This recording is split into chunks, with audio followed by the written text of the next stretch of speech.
Hello, my name is Rich Howard, owner of Architectural Builder Supply. This video is to bring you a closer look at what we're calling the Falcon. This is their part number Ks41F1200. Just trying to get the camera to focus there. That's the label on the box. Here is the actual padlock. So I'm not sure why it's branded as Falcon. You know, the branding with Allegiant seems to always be evolving. This is what that Ks41 F1200 variant looks like. Deep throat on the shackle. This is small format. You know, I actually have a core here. Let's grab that core and operate the padlock. Okay, I just have a generic small format core here.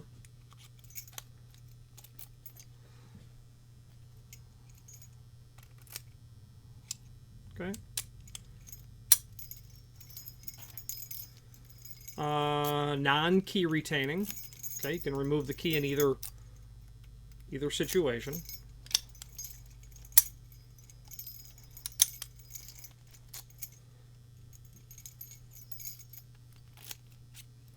Okay, so what I'd like to do is switch to the screen view so we can take a look at the supporting documentation. And let's do so now.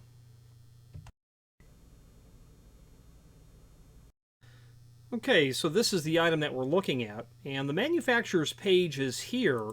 We go ahead and pull that up, and we're not going to find the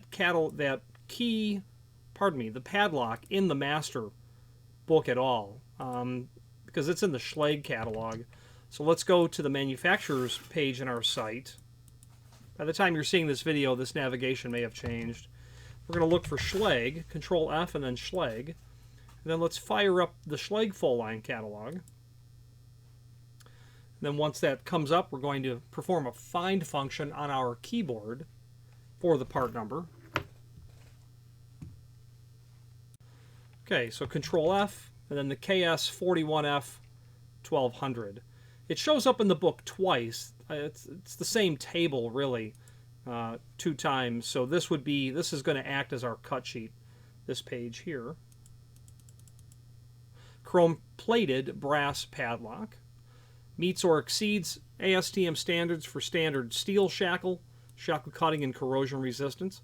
Chrome-plated solid brass body resists corrosion for all weather performance. Molybdenum hardened shackle offers greater cut resistance. It literally says on the arc of the shackle, molybdenum, right here. Double bolt locking mechanism provides extra security. Double bolt.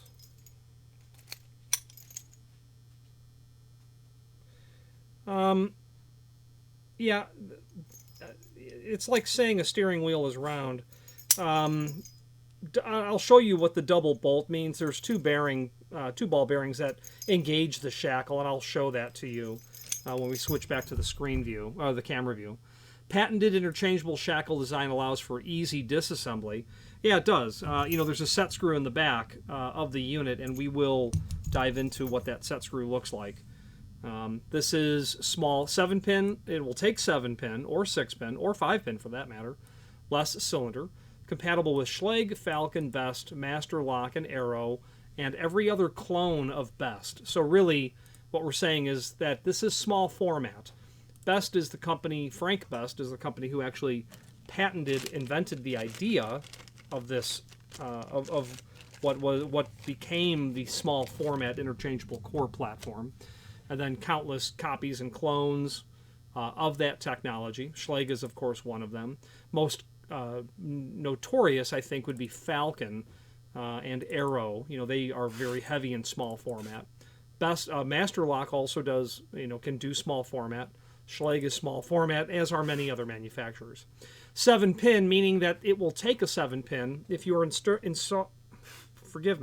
if you are installing a 6-pin, you probably want to use a spacer that you can get from your vendor.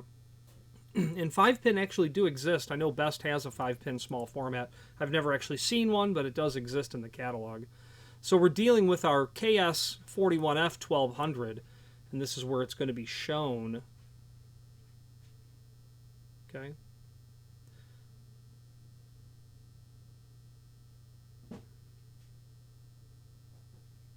So our 21 series and our 41 series, really what's going to change here, of course, is the width of the body. Not a lot of difference in the body width. Not a huge difference. I mean, one's basically, 1 3/4 in that range, and the other's almost 2 inch. So they're pretty close. Then, of course, you have the shackle height for each, and then your A, B, C dimensions. And let's confirm those. Let's switch back to the the camera view, where we can confirm those dimensions, and then we'll take a dive into that set screw that's on the back side of the body.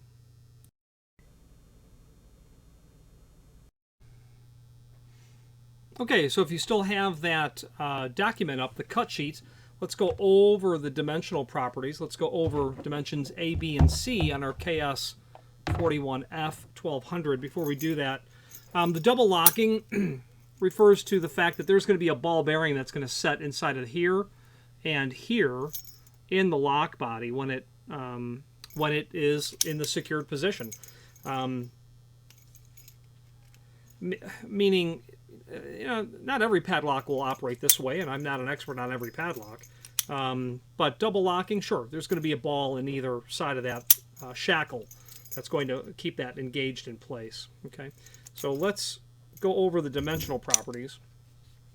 First of all, the A dimension, they say it's 3/8. My caliper says 0.375, so yep, that is 3/8. The B dimension, the shackle height, they have it at 2 inch.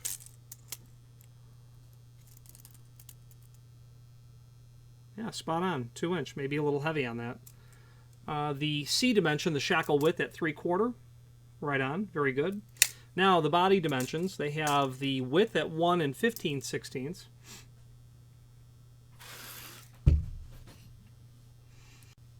Looked like we were a little bit closer to 1 7/8, but let's try that again. Yeah, right there, 1 15/16. Okay. The depth of the body, thickness of the body, 7/8. A little bit closer to, I'd say, 13/16. And then the height of the body is 2 3/16. Yeah, right on. Right in that area, most certainly. Okay, now that set screw in the back, that's going to assist us at servicing this unit. I don't know what is buried down in here, but won't be too much. I've never taken one of these apart before. I would imagine we need to be in the unlocked position.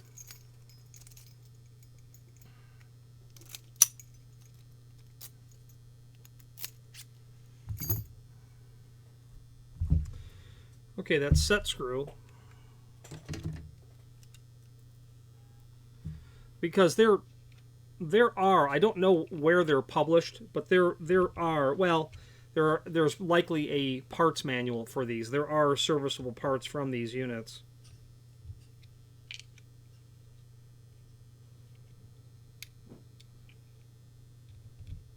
Okay, we found the right Allen wrench, and it is a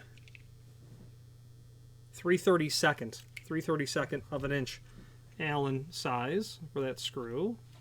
At least I believe it is. Mine moves around a little bit. Could be the wear that's on it. I'm going to turn that out. Keep my finger covering everything that could possibly move. Not going to remove it all the way.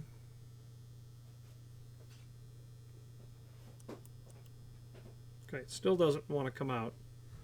I bet that there's a pin on the back side of that. So let's just remove it all the way is what we'll do. Yeah, there certainly is. A long pin, in fact.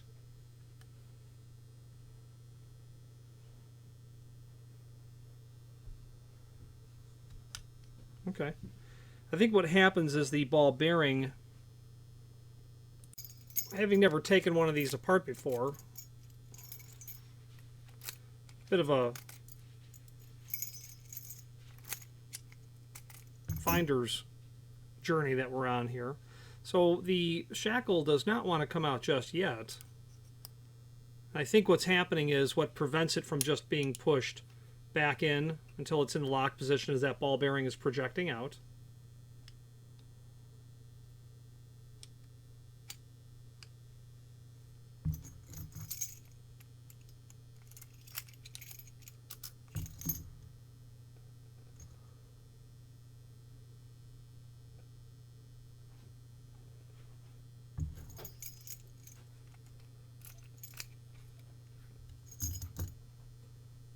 And really all that we're going to have with that screw that's going to be down inside of there is it will allow us to change that member that's in there.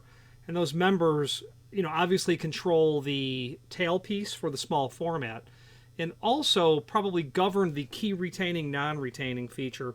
So let's grab ourselves a screwdriver and continue on with this fact-finding mission. And I took a moment to locate the service manual for this material, so let's switch to the screen view where we can take a look at that. Okay, so back to the item that we're looking at, and again, it's not under the Falcon manufacturer's page. We're going to go back to manufacturers and then go to Schlage.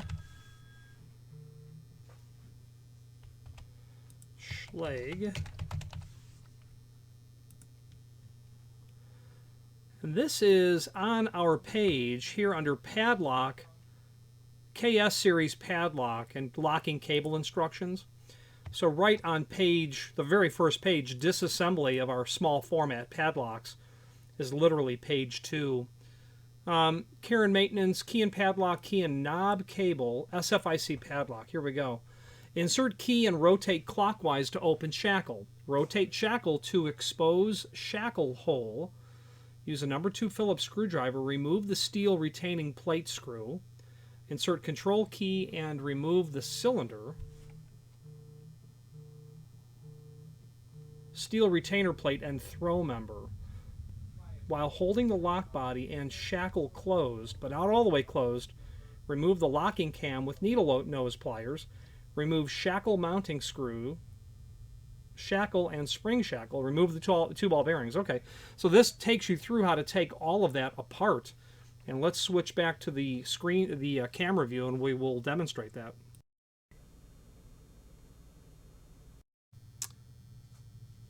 So these installation instructions assume your padlock's obviously out in service. So step 1, if you still have that open, insert key and rotate clockwise to open shackle. Just need to insert the right key. Okay. Rotate shackle to expose shackle hole. We've done that. Step 3, using a number 2 Phillips screwdriver, remove the steel retainer plate screw. You can see that. We're going to stick our screwdriver down there. We're just going to remove the screw.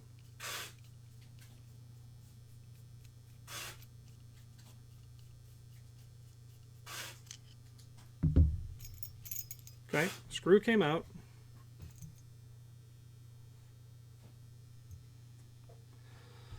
Step 4, insert the control key and remove the cylinder, steel retainer plate, and throw member. So our control key. And if you're not familiar with small format or any removable or interchangeable core, I should say, the control key is the device by which you can insert and remove the core, and that's the only operation that it performs. Okay, the reason I held it up like that is because I did assume that I was going to get parts that were going to come out with me. So insert control key and remove cylinder, steel retainer plate, and throw member. So that's our throw member and our steel retainer plate. Okay, I'm going to put all of that aside. Step 5, while holding the lock body and shackle closed, but not all the way closed, remove the locking cam with needle nose pliers. Okay, so I just closed that, and that might have been not what I wanted to do. Needle nose pliers, remove that locking cam.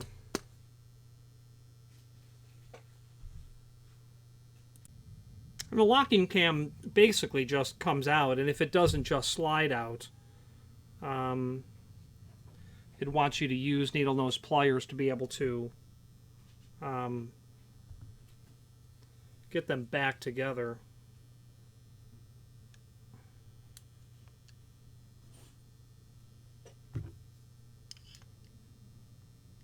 Okay. All right, so here's the bottom line. That locking cam will come out. When they said hold, they specifically said in step 5,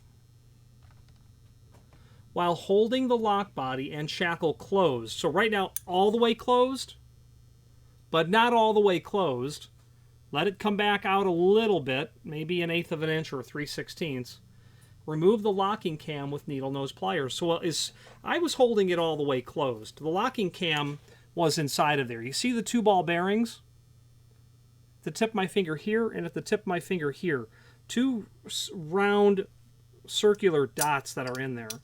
When I hold that shackle all the way in, those bearings are not going to move. I cannot depress them, except that one fell out, which is okay. They're meant to come out.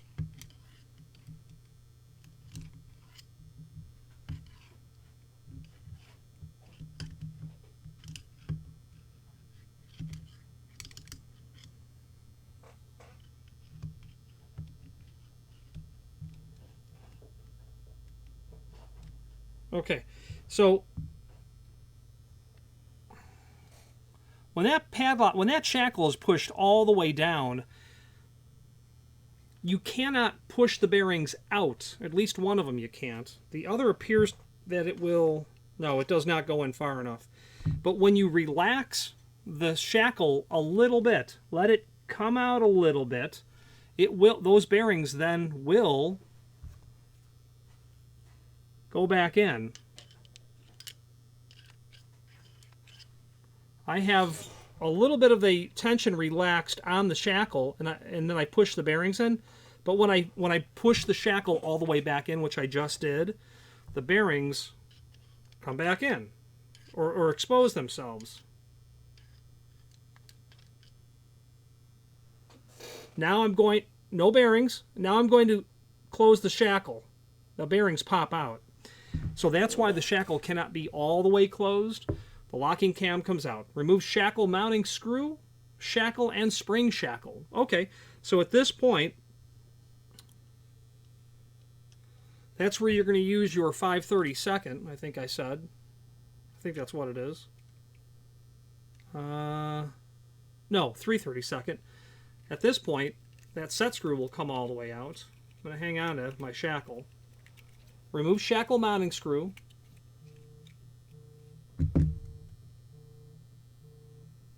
The shackle will now come out. And the shackle spring, which is down in here. And the only thing that's still inside of here are those 2 ball bearings. Shackle spring. Remove the 2 ball bearings. They will absolutely now, they will come out because there's nothing holding them in place anymore.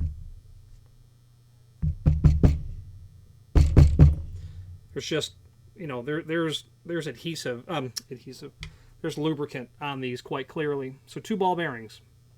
1, 2, they appear to be identical. They're not indicated that they're not. So now let's go about doing a reassembly, and we're in that same document, that the service manual, I'm going to show you or tell you what page to scroll to next. And before we switch to the screen view to go over the reassembly, let's get to, or the assembly instructions, page 8 of the document appears to be what we need to be looking at. So let's get over to page 8 and switch now to the screen view. Okay, here on page 8 is our reassembly instructions, or assembly instructions of the SFIC. And what's nice about this is it will give you the different part numbers that are necessary. The issue comes in is that it's not clear to me which of these part numbers go with each unit. We'll have to leave that for another discussion. So this shows all, the parts, even though our, this shows everything. Our shackle, our spring, our ball bearings, our cam retaining screw, our locking pin, cam plug, throw member. Number 9 is the steel retainer plate. The body of the cylinder, obviously, and our cylinder itself. Now, step 1, grease shackle and spring into the shackle hole nearest the tapped hole.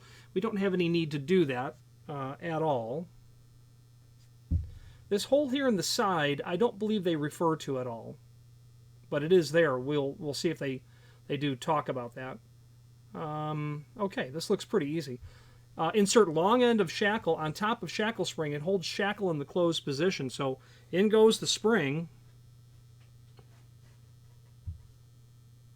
And be mindful that that is the hole that's nearest this small hole drilled in the body. And insert the long end of the shackle on top of shackle spring and hold shackle in closed position. Actually, you've got the page. Let's go back to the screen view where we can do this on camera. Pardon me, the camera view.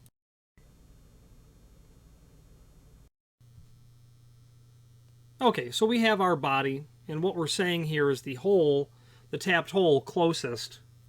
That's your tapped hole. Spring is going to go down in here.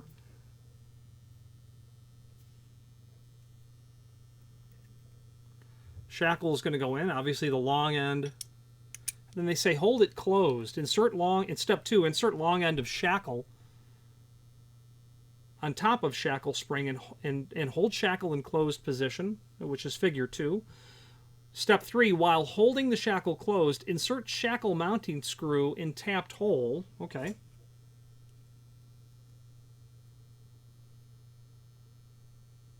And tighten with an M2.5 Allen wrench, so it is metric. My 3/32 was not perfect, as I mentioned earlier, and I'm not over tightening it. And I have metric Allen wrenches, but this is so close, and I'm not going to over tighten it to strip it out. And tighten, okay. Step 4, grease locking ball bearings, holding shackle closed. Insert 2 ball bearings into the lock body, and move into the side pockets. So that's where they're going to... I've got it in the closed position. I'm going to drop my 2 bearings down in here now. And you'll recall I took one out from the top, which apparently wasn't necessary. And move into side pockets. So I'm just going to use my screwdriver here to move.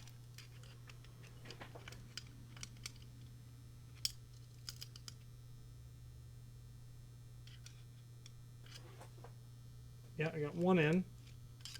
Okay, so they're both in the side pockets. And as seen in 4, moving to step 5, apply grease to the stamped face. Holding of the locking cam, we're not doing any of that. This is all greased up. Holding shackle closed, making sure locking ball bearings stay inside pockets. Use small pliers and insert locking cam into the lock body. Now, I had memorized the orientation of that locking cam, and that little corner's got to come down here, the raised portion of the locking cam at the tip of my finger. So I'm going to place that in here, and I'm going to hope that I don't need... Whoa, wait a minute. Yeah.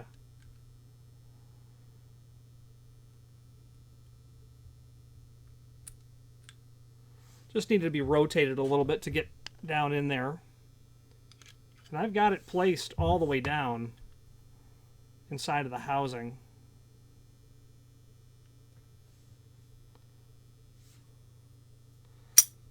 Because that unit is under tension, luckily the ball bearing was there to keep it from flying out. Yeah, my cam plug appears to be seated all the way down. Okay. Making sure ball bearings stay inside pockets, use small pliers and insert the locking plug all the way down. Yeah, it appears to be seated. Make sure tab on key retaining lock, on note, step 5 note. Make sure tab on key retaining locking cam fits in tab cutout in lock body, which it does. There is a curved portion right at the tip of my, looks like a wave that's breaking. That is fitting into that portion that's there. Yeah, without any trouble. Let's move down to 6. Place throw member as shown and steel retainer plate onto the installation tool. Make sure the letters on steel plate are face down. So I don't have an installation tool, but I do have the cylinder. So I'm going to use the cylinder as my installation tool. Oh, my cam plug came out. That's my fault. And one of my ball bearing, well, the reason it came out is because my ball bearing, I was moving the shackle and my ball bearing came loose.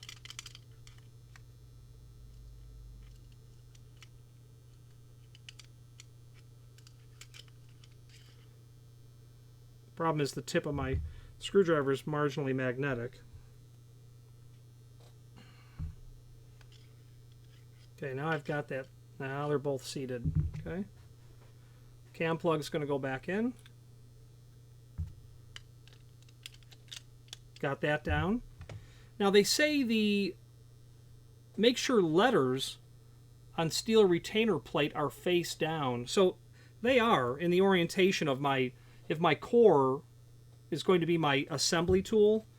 The problem is I don't have the control key inserted into the core, which I do now. Okay. Don't let me lose you. We're going to get it here. Okay, the ball bearing came out again, back in again. Okay. Back in place. I've got my control key and my control lug is retracted. My letters are face down.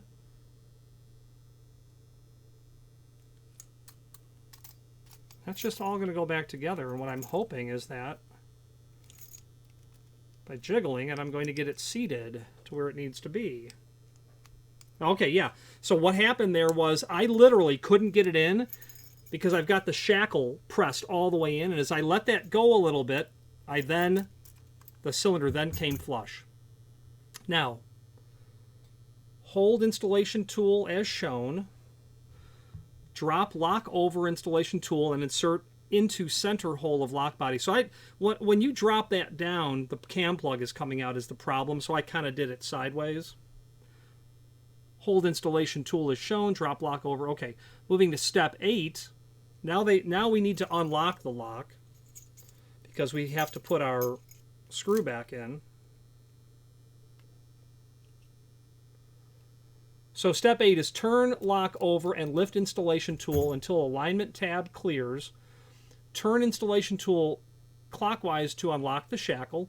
Remove the installation tool, which we don't have one, and place an opposite side of lock body so the alignment tab falls into place. This will hold throw member and steel retainer plate in place. It is in place. Hold installation tool in place and turn lock over. Move the shackle over and insert the screw. So what happened was we don't have that installation tool, but the core seemed to work just fine.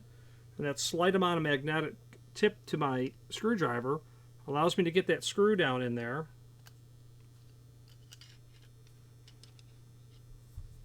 And I need to see it before I can show it to you. I'm just going to get the screw placed into that hole. Okay, it's in there. Turning it clockwise.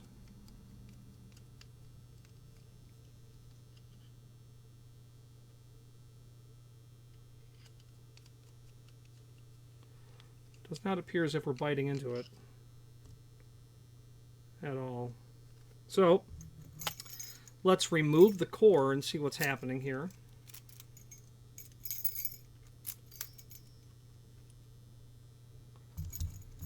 pieces are in place. And they are.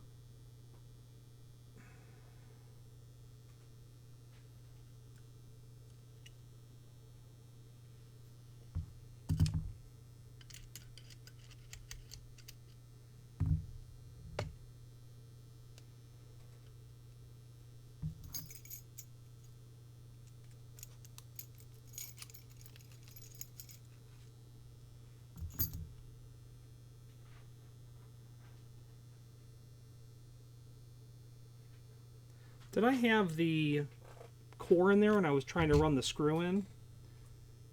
Shouldn't matter, but let's try that again.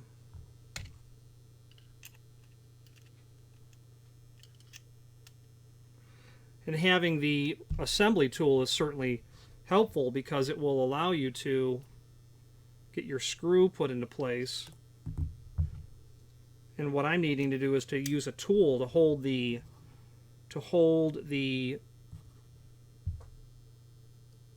screw, the retainer plate, in place as I bring the screw down into it.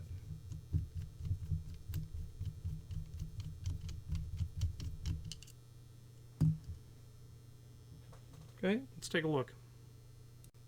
Okay, so literally the problem that I was having was I wasn't getting the screw threaded into the plate, and what's happening there is I've got my screw on my screwdriver. My plate, okay, up, that plate is moving a little bit, so when I push the screw onto it, nothing's holding it down. Okay, so what I'm going to do is I'm going to place this on my desktop after I run the screw up through the hole.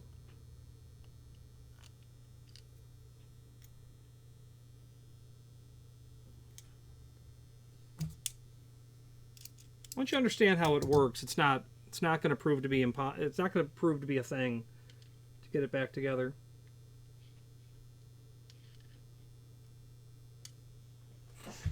And the issue is trying to do it while demonstrating it. Okay, I've got the screw in there. The screw's in the hole. And it's really not feeding into my plate, but you can see the end of my screw. So all I'm going to do, I'm going to put this on my desktop, and I'm going to use this little instrument I have here to hold the plate down, and now I'm going to rotate it. I'm holding the plate to the head of the screw as I thread the screw in.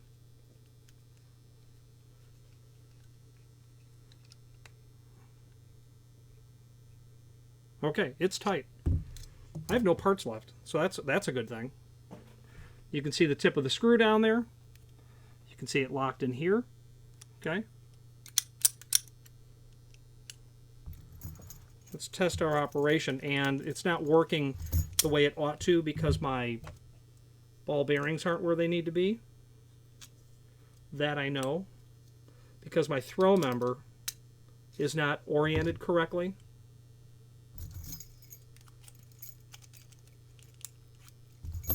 It's a bit turned.